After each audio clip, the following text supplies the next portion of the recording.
Olá, muito bem, seja bem-vindo a mais um programa TV Câmara Entrevista, aqui na TV Câmara Jacareí, a TV pública da cidade. Hoje estou recebendo a professora da ISPM, também sócia da empresa Digitalents, Sandra Turk. Vamos conversar sobre marketing digital, entre outros temas. Professora, muito obrigado pela sua presença aqui na TV Câmara Jacareí, agradecemos. E vamos falar hoje de um tema cada vez mais presente na nossa vida, que, de certa forma, os meios digitais e agora o marketing digital. Muito obrigado, professora. Eu que agradeço o convite, um prazer estar aqui com vocês em Jacareí, uma honra. E vamos tratar sobre esse assunto que é super atual e polêmico, né? Professora, a gente quando fala em marketing digital, muitas pessoas já pensam em vendas, né? Já pensam naqueles adorados e-mails de spam que chegam com ofertas, com produtos. Eu queria que a senhora conceituasse para a gente o que é de fato o marketing digital e como ele está presente hoje em nossa vida cotidiana. Muito boa pergunta, Elton. Na verdade, quando a gente fala de marketing digital, existem inúmeras atividades, estratégias que a gente pode utilizar, não só como o velho e bom conhecido e-mail marketing, que obviamente se confunde bastante com o spam, porque a gente se acostumou a receber um monte de e-mails indesejados na nossa caixa, né? Mas além do e-mail marketing, a gente tem uma série de outras atividades, tá? Então o e-mail, o que diferencia, por exemplo, um e-mail de um spam? Principalmente o fato de o spam ser feito de forma indesejada, né? A gente não quer receber esse tipo de mensagem. E o e-mail marketing de verdade, ele é feito para uma base que aceitou receber aquela mensagem, aquela publicidade. Quais outras atividades que a gente tem, por exemplo? A gente tem anúncios nos buscadores, a gente tem banner, né, nos portais, que a gente chama isso de display media, a gente tem ações que a gente chama de SEO, que é a busca orgânica, como a gente aparecer, por exemplo, no Google, que é o principal buscador, de forma orgânica, entre várias outras atividades. Então, dentro do marketing digital, existem várias estratégias para serem utilizadas pelas empresas para fazer com que a sua empresa apareça de forma adequada sem ser invasiva.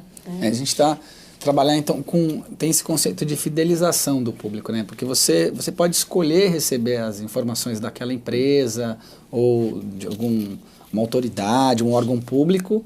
E o spam, geralmente ele é indesejado, ele vem, é como aquele velho panfleto do supermercado, que na minha casa, por exemplo, eles jogam, vai acumulando, e eu não pedi para receber. Exatamente. Então, quer dizer, no marketing digital, na verdade, eu tenho então mais escolha para me expor aos conteúdos da publicidade ou não necessariamente?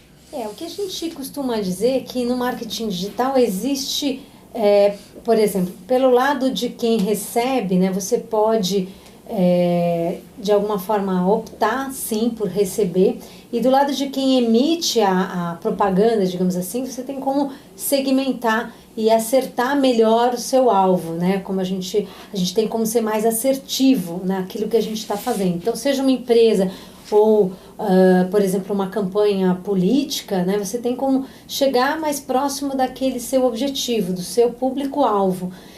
Porque na internet você tem como segmentar melhor do que na mídia de massa. Então, esse é um dos benefícios que a gente vê no uso do marketing digital.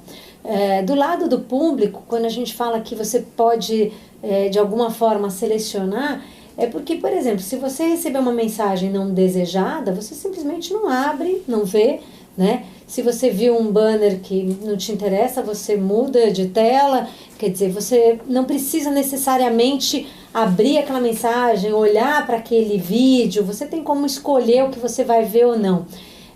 Tem um termo que a gente usa para, por exemplo, no caso dos e-mails, né, que a gente usa, é opt-in, né? Quer dizer, quando eu aceito receber o e-mail de propaganda daquela empresa, eu tenho um termo para isso que se chama opt-in. Então, quando a empresa usa uma base que tem opt-in, ou seja, uma base que aceitou receber aquele e-mail, é uma base autorizada. Então, aquilo não é spam.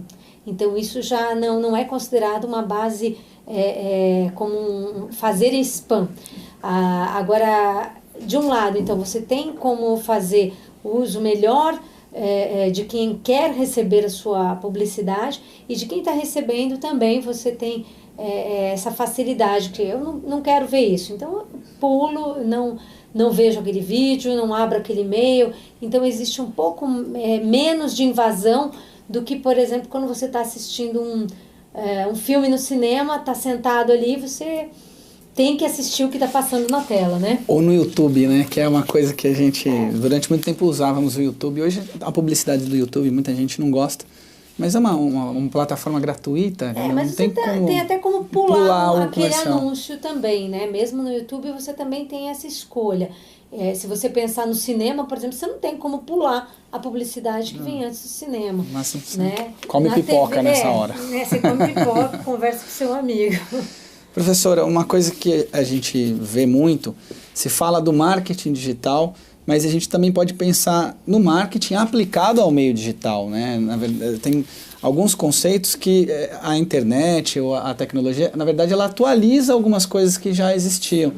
Essa coisa que a gente tinha de ser freguês de um lugar, de ter o conceito de relacionamento com um estabelecimento comercial ou com uma marca. Eu percebo que hoje um bom marketing digital é aquele que cria um relacionamento entre você e a marca. Eu mesmo, algumas marcas ou produtos, você segue nas redes sociais porque te interessa saber como que isso é algo realmente novo ou é atualizar essa relação que parece que se perdeu um pouco e agora volta a ser importante. Esse é um ponto excelente, Elton, porque realmente muitas empresas, quando a gente fala de marketing digital, elas realmente, eu só quero pensar em vender. E isso que você está trazendo é verdade. A gente tem que, quando a gente fala, por exemplo, de fazer uso das mídias sociais, que está super em pauta, né? Principal ponto que a gente tem que pensar quando fala de mídias sociais é se relacionar, porque a gente está falando de relacionamento. Redes sociais são redes de relacionamento. Então a empresa tem que pensar em primeiro lugar em se relacionar com os seus consumidores através desse caminho e não de cara sair vendendo. Ela pode até vender alguma coisa, mas ela primeiro tem que pensar em se relacionar. Então o conceito que você traz de freguês daquela marca, daquele estabelecimento, é um resgate mesmo, né? Agora, quando esse boom começou, as marcas começaram também a bombardear o consumidor com ofertas. E muitas marcas tiveram um declínio assim, de seguidores e tiveram que reaprender a utilizar esse caminho das redes sociais. Então, hoje a gente percebe que mudou um pouquinho, elas estão entendendo que tem que se relacionar mesmo, tem que ter um outro tom essa conversa. É uma conversa que tem que existir de lá para cá e não só utilizar esse caminho para anunciar e falar dela mesma, né?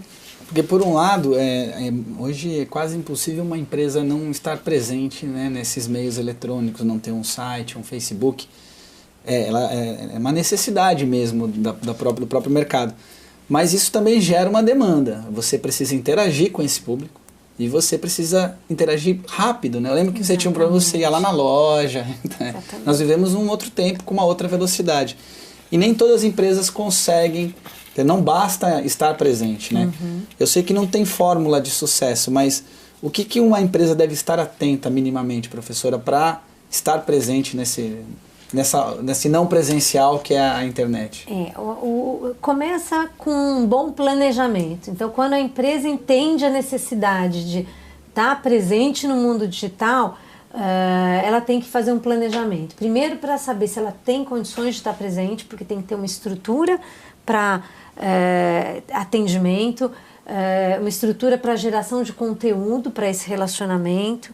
Em alguns casos, quando ela resolve também ter um e-commerce, tem que ter estrutura para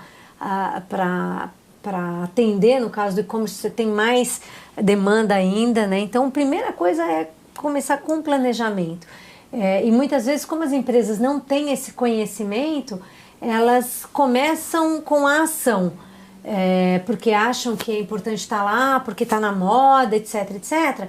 Só que depois que se inserem, percebem que elas não têm capacidade para atuar. E aí já é tarde, porque de repente já aconteceu até uma crise que elas não sabem lidar. Então a gente percebeu e a gente viu recentemente vários casos de crise acontecendo porque as empresas se inseriram e não tinham estrutura, não tinham conhecimento para lidar. Porque o público, ele quer se relacionar, ele quer respostas rápidas e é um público altamente crítico, exigente, né? Então não adianta se inserir no mundo digital e se inserir de qualquer maneira, de qualquer forma, né? Ao mesmo tempo que a internet possibilita essa aproximação, essa rapidez na divulgação da marca, a senhora acredita que... Senhora não, você já me corrigiu. Você acredita que ela também permite que uma marca ela arranhe a sua imagem de uma forma muito mais rápida? Sim. E para consertar isso depois, professora, como... A gente, no passado, você que é jornalista sabe que toda empresa deveria pensar em ter um plano de gestão de crise, né? Mas a gente sabe que também na realidade a maior parte das empresas não tinham um plano para a crise. Hoje em dia isso se torna ainda mais necessário. A gente fala que qualquer empresa hoje está sujeita a se envolver numa crise, porque mesmo que ela não esteja fazendo nada no mundo digital, o seu consumidor já está lá, ele já está falando provavelmente da sua empresa lá. E a sua empresa pode se ver envolvida em alguma crise.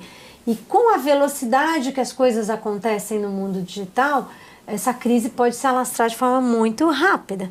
Então, se a empresa não tem um plano para se precaver dessas crises, ela pode realmente arranhar a sua imagem, ter sua imagem arranhada de um dia para o outro. E isso é muito complexo. Hoje em dia é muito mais complexo. Professora, a gente observa também nas redes sociais um exemplo que eu pensei aqui, a Prefeitura de Curitiba, eles têm um Facebook que é sempre usado como exemplo, tem uma linguagem muito jovial, eles sabem usar muito bem essa coisa do Facebook, os memes, né, o senso de humor, e brinca com a fama que Curitiba tem de ser uma cidade mais séria, né, fria. Às vezes isso funciona, mas algumas vezes a gente percebe que na rede social a empresa ela tem uma imagem que não corresponde à imagem que ela tem no dia a dia, né? Facebook de algum lugar é super descolado e você vai lá, você é super mal atendido. Qual isso não é um cuidado que é importante ter? As pessoas acham que a internet não é tão simples assim você criar uma identidade na internet também. Muito bom esse ponto, porque na verdade quando a gente vai fazer um planejamento, como eu falei, é importante fazer esse planejamento antes de entrar nas mídias sociais, antes de entrar no mundo digital. Uma das coisas que a gente define é qual é a persona, né, que a empresa vai ter nas mídias sociais, por exemplo. Quer dizer, com qual linguagem ela vai querer se comunicar com o seu público? Qual vai ser o tom de voz? Qual vai ser o jeitão que ela vai querer se comunicar? Só que esse jeitão tem que ser coerente com o jeitão dela na vida real, no mundo físico. Não pode ser um jeitão inventado só para as redes sociais, para parecer que ela likes lá, né? Para parecer que ela é super descolada, bacana. Tem que ser um jeitão que seja condizente com ela na realidade.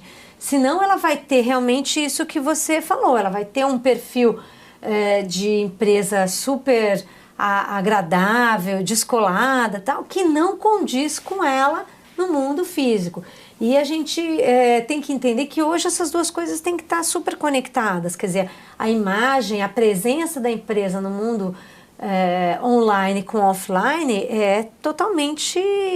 tem que estar totalmente sinérgica, não pode ser uma coisa desconectada. Então, tem que ser criada uma persona bem trabalhada, bacana, mas tem que ter conexão, porque senão começa a aparecer um problema de dupla personalidade, né? Quer dizer, a empresa ela é bipolar, né? Tem uma personalidade na web e uma outra personalidade na loja física, quando a gente está falando no caso do varejo, né?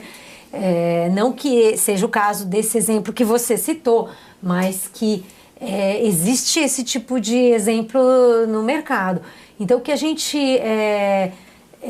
estuda e recomenda é que ela crie uma persona que seja legal, mas que seja próxima daquilo que ela é, na verdade. Não seja totalmente descolada, desconexa daquilo que ela é na realidade, né? Que as conexões são digitais, mas as relações continuam sendo humanas. Exatamente, então, né? Acho que isso é importante, que as pessoas falam muito dessa coisa do marketing digital, como existem técnicas, né, para a gente ocupar esse mercado, tem um conhecimento sendo produzido sobre isso, professora.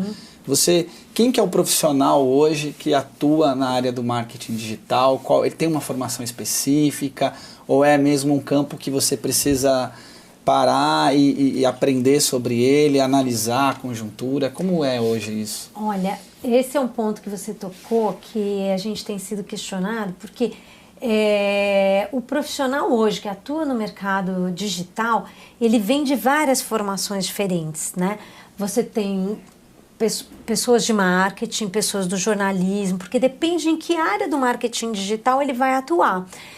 Não tem uma formação única. A gente, por exemplo, tem novos cargos surgindo, né? Cada dia você tem novos títulos dentro da área digital que não existiam antes. Mega especialidades, super especializados. Né? E aí é óbvio que a universidade não está pronta e preparada para formar essas pessoas, porque a universidade, ela demora um pouco para se readaptar a essas mudanças que são muito mais rápidas, né?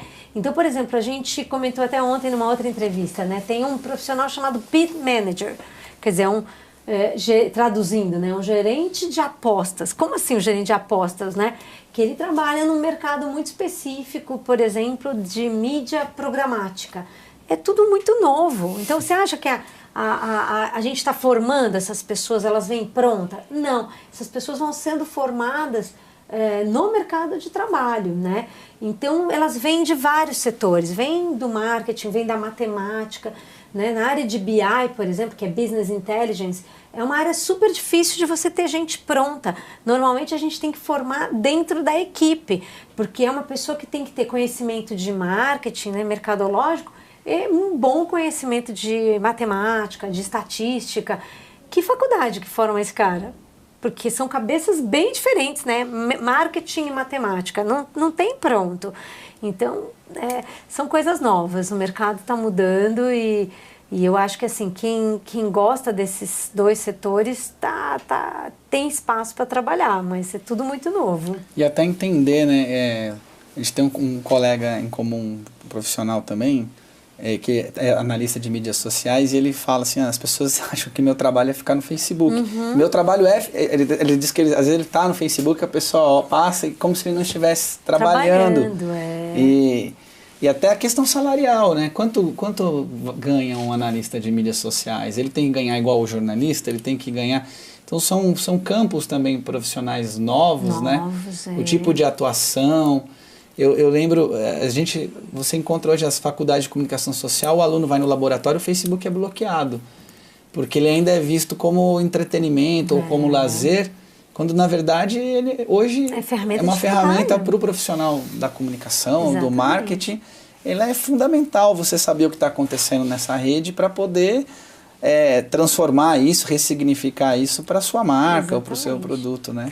Tem empresas em que as redes sociais são bloqueadas, né? Como é que você pode? Se hoje a empresa tem que monitorar, por exemplo, o que está acontecendo no mercado dela, e muitas vezes você tem que monitorar nas redes sociais o que está acontecendo, porque é onde a coisa está fluindo mais rapidamente, é onde você fica sabendo mais rapidamente o que está acontecendo, você sabe antes pelas redes sociais do que pelo jornal, né? Aliás, hoje, muitas vezes, o jornal tradicional está se pautando pelas redes sociais. Então, como é que a gente pode bloquear isso, né? Então, acho que a gente tem que realmente repensar esses paradigmas, né? Não tem jeito. Muito bem, quebrando paradigmas aqui com a professora.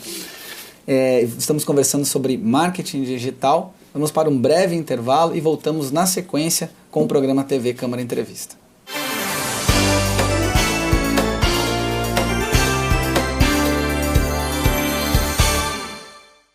Se a empresa não se preocupou ainda em ter um site que abra adequadamente para alguma plataforma móvel, ela tem que colocar isso em pauta imediatamente, porque ela vai perder clientes. Se o cliente entra no seu endereço, né, no endereço da sua empresa, e o que ele vê pelo smartphone ou pelo tablet é um site péssimo, né, de péssima experiência, ele não volta mais.